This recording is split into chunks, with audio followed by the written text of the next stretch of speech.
За сайн байцгаана залуучуудаа.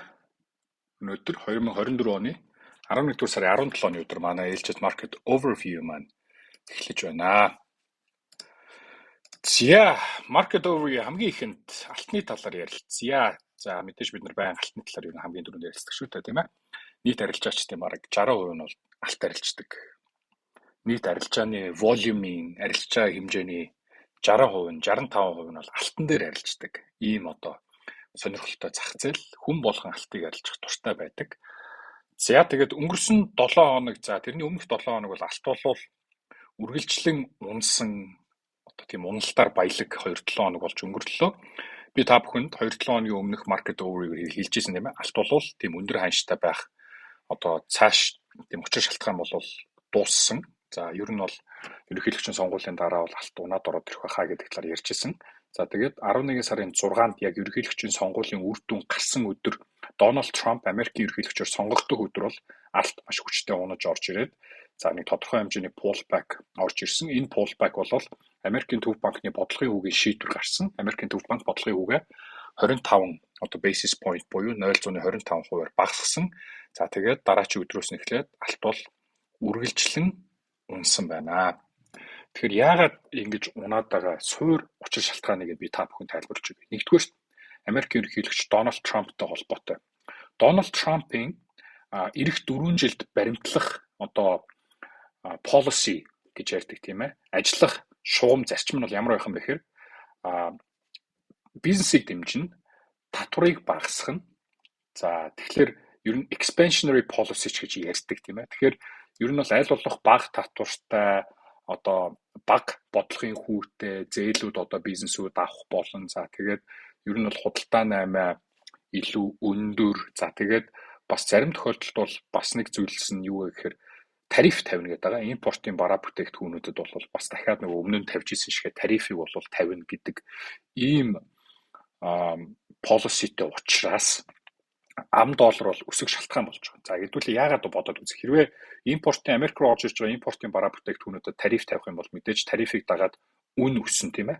Юмны үн өсөхөөр инфляц дагаад өснө. Инфляц дагаад өсөхөөр яах вэ?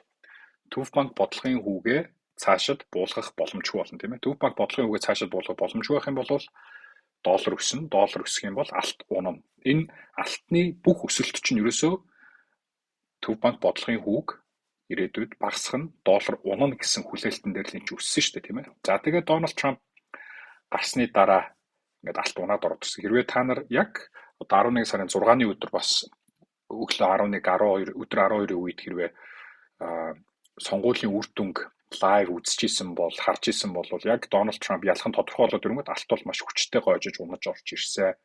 За дараагийн өдөр нь яг төв банкны бодлогын хүү гарахад бол ханш бол тодорхой хэмжээнд өссөн. За тэгээд маргааш өдрөөс эхлээд үргэлжлээд унчихсан. За яагаад юм гэхээр бас л одоо төв банк бол аль хэдийн энэ чинь маш олон удаа бодлогын хүүгээ багасгах гэсэн хүлээлтэн дээр энэ алтны ханш бол маш хүчтэй өсөж одоо бараг 2800 хүрсэн.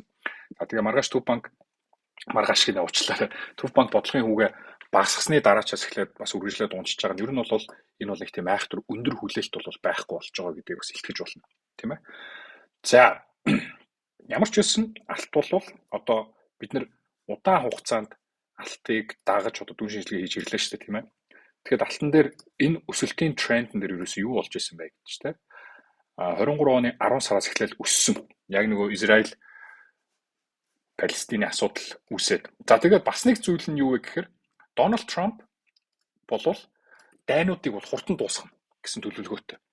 За тэгээд мөн Дональд Трампыг дөнгөж сонгосны дараа ч гэсэндээ одоо Украины ерөнхийлөгч за тэгээд Оросын ерөнхийлөгч баяр хүргээл тэгээд хурдан энэ дайн байлдааны асуудлаар хилцээр түрмээрэнэ гэдгийг илтгэл тийм ээ. Тэгэхээр ер нь бол яг нэг талаасаа бол Америк бол ер нь жоон дайныг санхүүжүүлээд байдаг. Жишээ нь Орос Украины асуудал дээр бол жишээ нь Украиныг бол маш сайн санхүүжүүлж байгаа учраас энэ дайн бол удаан хугацаанд үргэлжлээд байгаа гэж үздэг.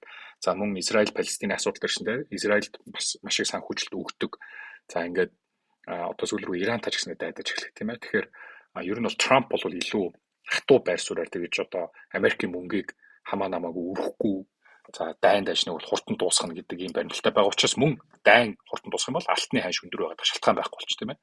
За өнгөрсөн хугацаанд алт бол дандаа л ерөөсөө higher low за энэ low хамгааллаа higher low за энэ low хамгааллаа higher low та нар бүгд харж байгаа те higher low гэж явсан энд яасан байх нь 2600 дээр бол нөгөө higher low чинь эвдэгцэн. Тэгэхээр энэ алтны галзуу өсөлтийн туршид анх удаага энэ major higher low эвдэгдэж байгаа.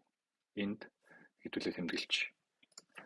Major higher low break тийм ээ. Doshо break is major higher low break. За тэгээд нэгсэндээ бол major higher low break хийгээд трендийн чиглэл тодорхой хэмжээнд ингээд өөрчлөгдөж байна гэдгийг бид нэр харж болох нь байна. 2600 гэдэг хань шиг доош эвдснээрээ тийм ээ. За мөн алтны энэ оройнуудыг холбох гээд үзье. За энэ оройнууд бол ерөнхийдөө нэг ингэж холбогдно. За энд бол яг outlier буюу энэ оройноос гарч ирсэн нэг хэсэг байна. За Yorolыг бас ингээд холбоод үзэх юм бол алт бол ерөнхийдөө нэг ийм урт хугацааны туршид үргэлжлээд энэ Yorolд нэрээд өсөж явсан за нэг ийм channel хүү эсвэл pendant хүү за хэрвээ энэ зөвхөн энэ оройнуудыг холбоод зурх юм бол ийм өсөлтийн channel бол доошоо эвдрээд ороод ирсэн байна. Тэгэхээр эндээс бид нар юу гэж дүгнэх вэхээр ер нь урт хугацаанд за магадгүй бүр жилийн төгсгөл рүү алт бол үргэлжлээд унаад явах юм байна гэдэг бас юм дүгнэлт нь хүрч байгаа. За тэгээд би танаас нөгөө сануулаад хэлээлсэн те нөгөө 7 хоногийн RSI чинь амар болчлоо шүү. Энийг та нар анзаараарай гэж хэлээлсэн те. Одоо санаж байгаа бах те. 7 хоногийн RSI за өмнөх 7 хоногийн RSI одоо ингээ харьцуулаад хэлж ирсэн. Тэгэхээр та нар бас тэр түн шинжилгээг үзэж чадсан бол ер нь алтны уналтыг бол таамаглаж чадах байсан баха гэж бодож байна. За нэг сарын candlestick хэдүүлээ харъя бүр. Энэ хараа. Нэг сарын candlestick бол за одоо 23 оны 10 сараас хойш анх удаага ийм том уналтын candlestick бол гарч ирж байна тийм ээ. Нэг сар ч гэсэндээ бүр маш overbought болчихсон байсан. За тэгвэл ямар ч байсан урт хугацаанд бол уналт үргэлжлэх юм байна, уналт явах юм байна гэдгийг хэдүүлээ таамаглачи гэж бодъё тийм үү. За тэгвэл тэр уналт хаа хүрч болох вэ гэд ингээ харахаар ер нь бол сонирхлын цэгэл гэдэг зүйл явагд яригдэн шүү дээ алтан дээр. Өмнө нь ямар сонирхлын цэг байсан бэ гэдгийг хэдүүлээ харъя. 24 оны 4 сард алт 2400 хавцаа хүрж ирчээд за тэгээд эндээс 2024 оны 8 сард дэше breakout хийж гарсан. 8 сард. Окей. Тэгэхээр энэ бол нэгсэндээ 4 сарын турш consolidate хийжсэн нэлээд том сонирхлын одоо бүс гэж хэлж байна. Окей. За эндээс breakout хийчихэд 8 сараас 9 сарын хооронд бүтэн 1 сарын турш баг ингэж consolidate хийжгаад дээшээ breakout хийгээд өсөлт үргэлжлээд явсан. Тэгвэл алт үргэлжлээд унах юм бол 2450 хүртэл бол унах боломжтой гэж би харж байгаа шүү. За гэхдээ энэ бол яг нэг 1000 пип нэлцээ авна шүү дээ тийм. Өнгөрсөн 7 хоногч алт бол баг 1500 пип унсан. Гэхдээ энэ бол шууд ингээд үргэлжлээд унчна гэж бол хэлж байгаа юм биш. За нэг өдрийн RSI хэдүүлээ бас харчи. За ингээ харахаар энэ хараа нэг өдрийн RSI биш үү те. За 24 оны 2 сард нэг ингэж доошоо унаж орж ирж ирсэн байна. Тэрнээс өөр за ер нь энэ өсөлтийн айхтар өсөлтийн үед бол ингэж доошоо унаж орж ирсэн удаа бол байхгүй тийм үү. За тэгээд мөн бас алт чинь яг энэ high ханшнаасаа бараг 2300 пип унчихсан байна. Тэгэхээр энэ үнгээл үргэлжлээд унаадаар гэдэг бол бас жоохон панаалтай. Тэгэхээр юу гэж хэлэх гэдэг нөхөр тодорхой хэмжээний pullback одоо орж ирэх болноо гэж бодож байна. За pullback хаашаа орж ирж болох вэ гэд үзэхээр за мөн эндээс хэдүүлээ бас давлгаа тоолоод үзье. За нэг давлгаа засвар хөдөлгөөн, хоёр давлгаа засвар хөдөлгөөн, гурван давлгаа. Ингээ 5 давлгаа явцсан байна. За 1 2 3 4 5 давлага. Ер нь бол ийм 5 давлага яваад бүтэн энэ уналтын том нэг давлага явсан байна гэж үзнэ. Энэ том нэг давлага явахад энэ дотроо 5 давлага яваад ер нь бол энэ уналтын хөдөлгөөн маань бол хансан байна гэж тэ. Тэгэхээр одоо юу харах вэ гэхээр ABC юм уу ABCD засвар хөдөлгөөн correction харна гэсэн үг. Магадгүй за төгс ертөнцид бол тэ нэг иймэрхүү correction-ыг л бол бид нэр хүлээн гэсэн үг. За иймэрхүү correction орж ирсний дараа за тэгээ энэ нь ингээд бүр юм яг гой correction-ы bearish pattern-тай байрлах их зүгээр тэ.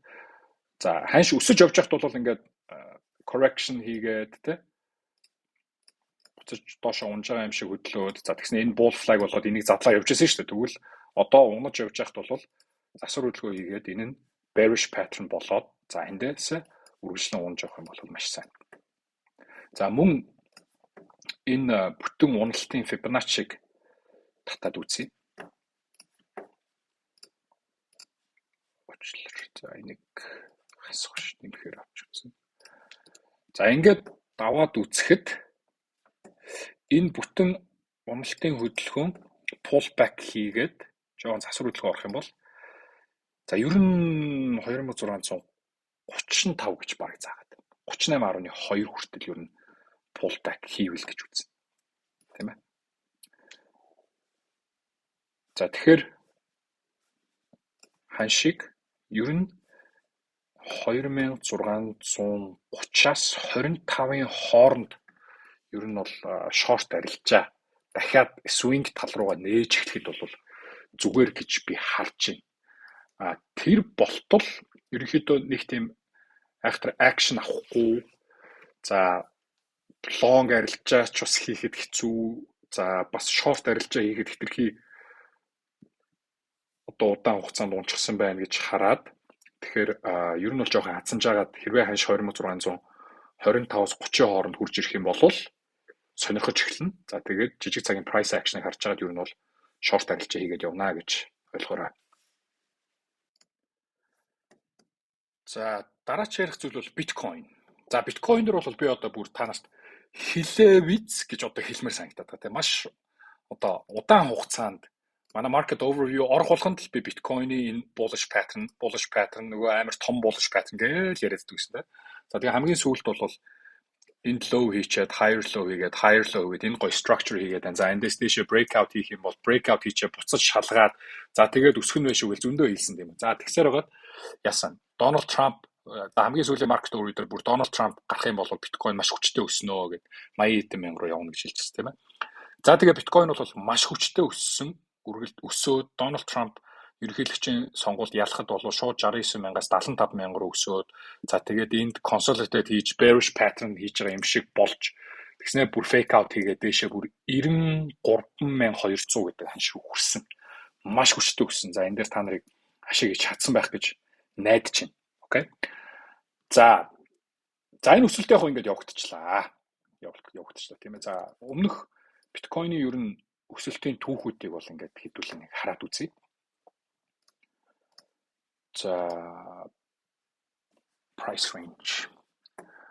За ер нь бол consolidate нэг өсөөд consolidate хийгээд өсөөд дахиж хүчтэй consolidate хийгээд засвар хөдөлгөөгээд за эндээс өсөлт явагдахад за өмнө нь бол 68% өсөлт үзүүлчихсэн байна. Окей. 68%. За энийг бас харъя. Энэ бол бас гоё bullish pattern хийж байгаа дэшээ хүчтэй бодоод явсан. Low цэгээсээ дэшээ хүртэл.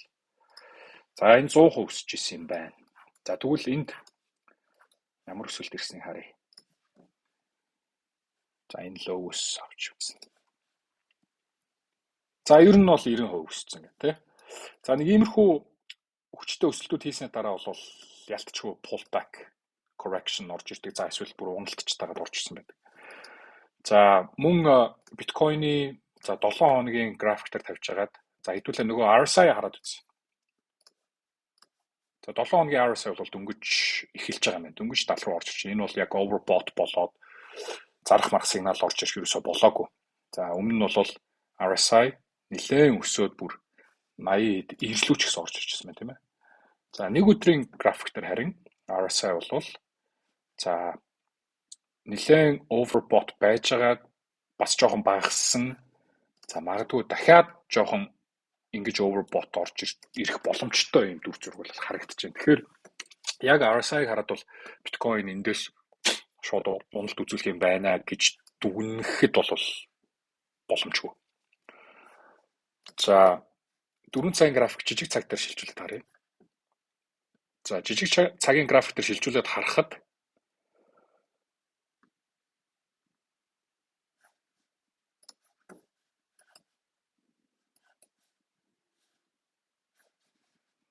нэг ийм дүр зураг харагдаад байгаа юм.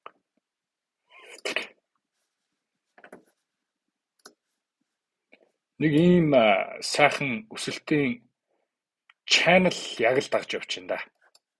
Тийм ээ.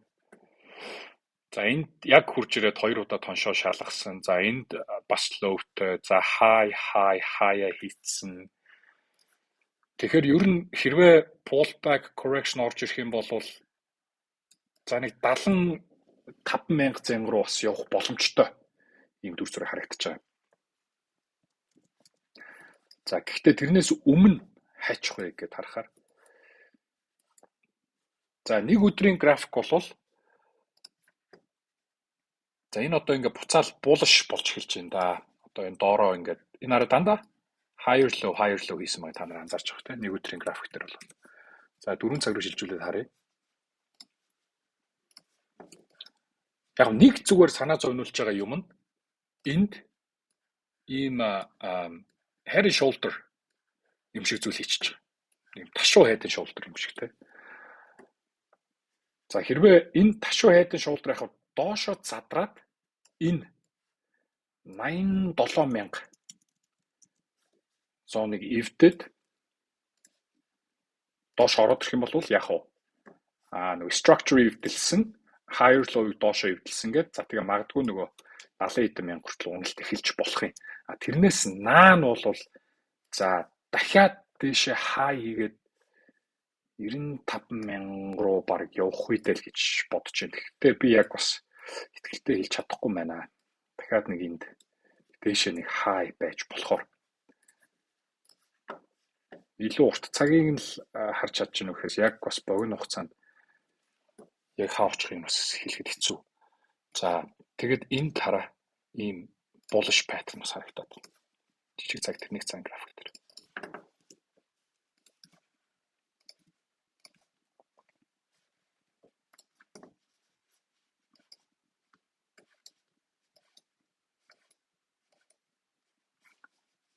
Юу гэж хэлэх гэдэг нь вэхээр low, higher low. За higher low, major higher low тийм ээ.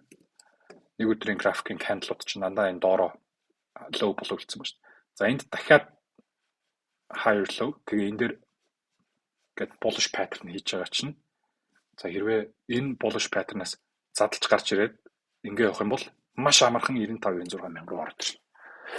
За тэгэж нэг high хийчээд харин ёстой магадгүй энэ жилдээ хийх хамгийн өндөр түвшин байж болох юм гэж бол надад харагдаж байна. Окей. Сонирхолтой л дүр зураг харагдаж байна биткойн дээр.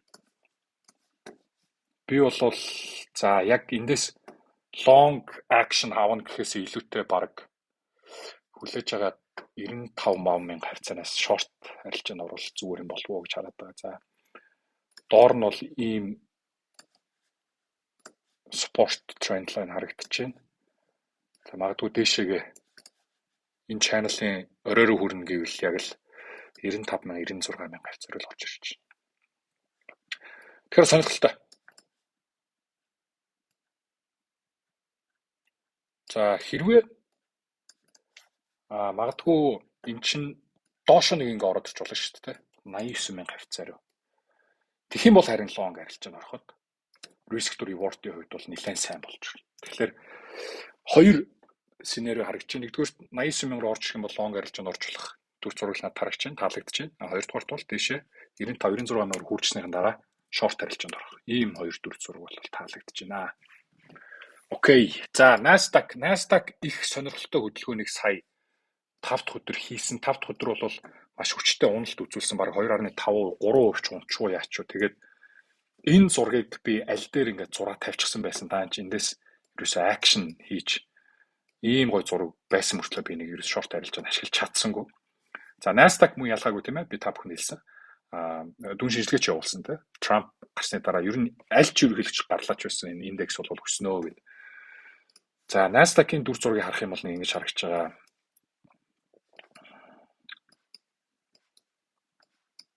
Ямар ч байсан higher эвдээд higher high хийсэн.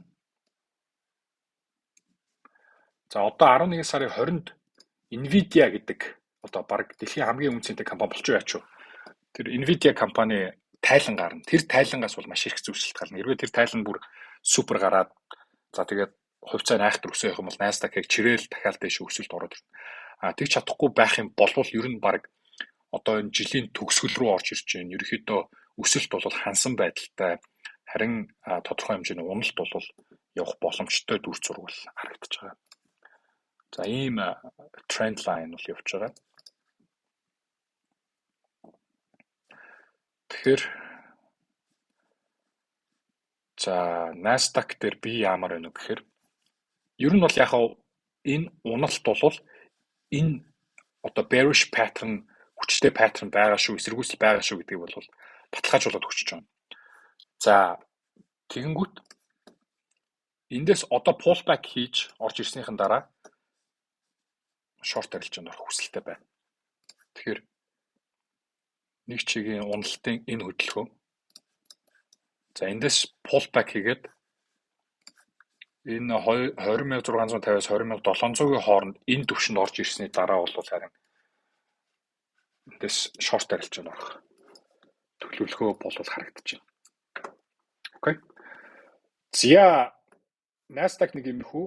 За, энэ одоо альткойнууд их хүчтэй өсөж эхэлж байна. Одоо энэ Solana гараад тэр бүр 240 гэх шинээр хаа хийгээд гараад ирлээ.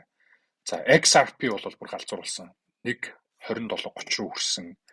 За, Ethereum хараа аюу гоё дүр зураг харагдаад шүү.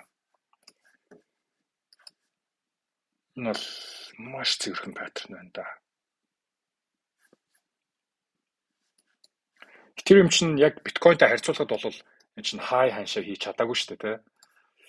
Тэгээ нэг ийм correction. За, энэ бас нэлээд том бас юм бол flag байж болохоор ийм дүр зураг харагдаж байна. Тэгээд сайн чинь 2430 дээр high хийчихэд тэгээд энэ хараа аюу гой bullish pattern. За, энэ баг би ер нь Ethereum дээр одоо баг long арилж байгаа юм байна. Маш цэвэрхэн гой bullish pattern нэгээд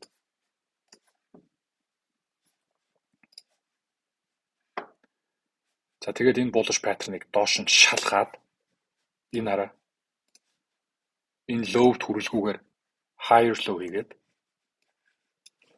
тэгээд одоо дэше breakout хийж гарч ирж эхэлж байна. За, жижиг цаг дээр бол сая нэг юм double bottom шиг хөдөлгөөн бас хийсэн байсан. Хандурч уу.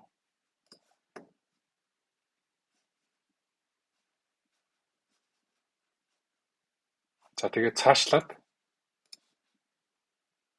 2220-оос дээшээ гараад ирэх юм бол үргэлжлээд ингээ хүчтэй өсөд явчаар дүр зураг бол харагдаж байна. Ethereum бол маш сонирхолтой харагдаж байна залуучуудаа. За, доллар индексийн талаар ярья. Доллар индекс за бүр галзуурсан. Доллар индекс яагаад өсөд байгааг та нараас мэдж байгаа. 11 сарын 6-нд Трамп ерөнхийлөгч болсны дараа би түрүү нөгөө яагаад алтуунаад байгаа талаар тайлбарч хэлсэн шүү дээ. Тэрнтэй ялгаагүй доллар индекс бол хүчтэй өсөд гараад ирсэн. За, ер нь бол Трампын засаглалын үед бол доллар бол чанга байх нь бол ойлгомжтой болж байгаа шүү байна. Ингээд зах зээлийн одоо реакцаар харахад тий. За, тэгээд доллар индекс за, ийм channel баг bull flag pattern шиг зүйлээс бол дээшээ сэтлээд гараад ирсэн. За, өмнөх хаяудаа бол эвдсэн. За, дахиад нэг хаа энэ 107.30 дээр байж байгаа юм байна. Тэгэхээр Энэ бол цаашаа үргэлжлээд өсөх нь бол ойлгомжтой болсон. Гол нь зүгээр одоо pullback жоохон pullback хийгээд магадгүй 106 50 руу ч юм уу буцаж pullback хийчээд тэгээд үргэлжлээд өсөд явах байхаа гэж таамаглаж байна. За мэдээж доллар индекс үргэлжлээд өсөд явах юм бол GBP USD евро доллар үргэлжлээд унах ийм нөхцөл байдал бол бүрдэж байгаа тийм ээ. Том цагийн зураглыг харахад ч гэсэн энэ араа GBP USD бол бүр нэлээд одоо bearish дүр зураг руу шилжчихсэн байна. За ийм support line-тай за дээрээ ийм юутай ингээд энэ бол ийм bearish pattern. Уг нь бол яг илүү 3 дахь шалгалтыг топ дээр хийсэн бол их гоё дүр зураг болдог гэхдээ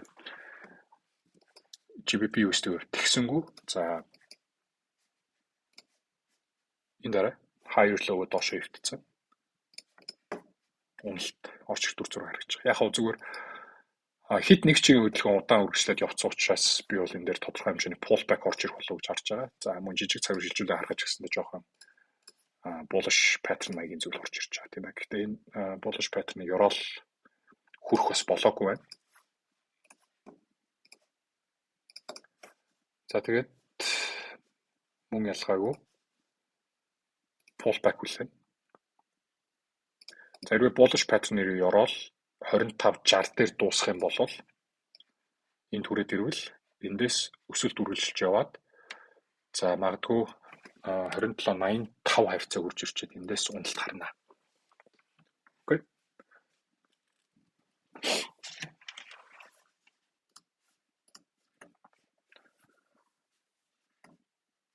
За евро доллар мөн ялгаагүй та нарт тэгээд өөрсдөө дүн шинжилгээ хийчихнэ үз. За надад нэг сонирхолтой харагдаад байгаа зүйл нь GBP JPY сая 5 дахь хөдөлгөөн их сонирхолтой харагдлаа. Тэгээд өмнө миний харж исэн зураглыг бас баталгаа болгож өгч жоох шиг байна. За GBP JPY би өмнө ярьж исэн да энэ хүчтэй өсөлтийн тренд лайныг ханшил доошо эвдээд ороод ирсэн. За тэгээд буцаад энэ хараа маш цэвэрхэн ийм bearish pattern хийгээд дээрээ 3 шалгалттай ийм bearish pattern-ыг хийчээд энэний орой дээрээс бол уналт ороод ирчин. За тэгээд энэ higher low-ыг доошо эвдсэн уналтын баталгаа болж байна. Эндээс магадгүй унаж гарч ирээд үргэлжлээд доошо унах магадaltaй. Ийм хайтайхан short арилжааны боломж бол харагдаж байна гэж үзэж байна. За залуус мэд тэгээд манай та бүхэн Motforex-ийн шинжилгээтэй танилцсан байх гэж найдаж байна.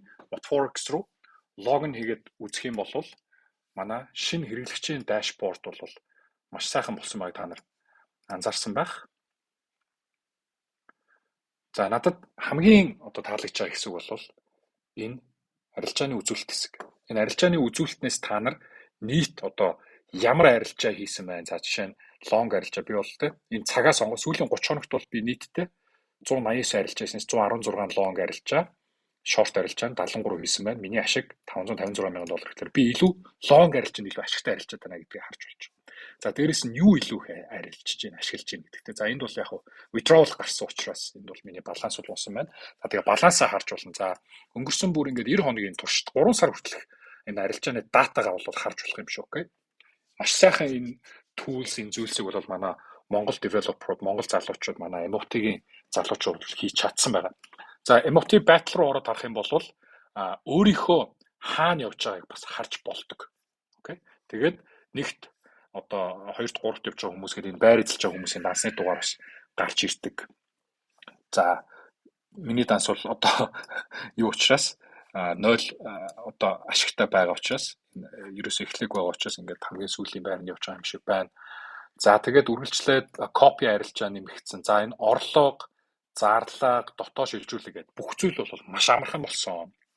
За мөн та нар маань My MOT application-ыг татаж аваарай. My MOT application-ыг ашиглаад та нар орлого, зарлага хийх, дансаа удирдах бол бүр амархан их хялбар болсон байна. За одоо хэрэглэгчтэй холбогдохоос ийм амархан болсон.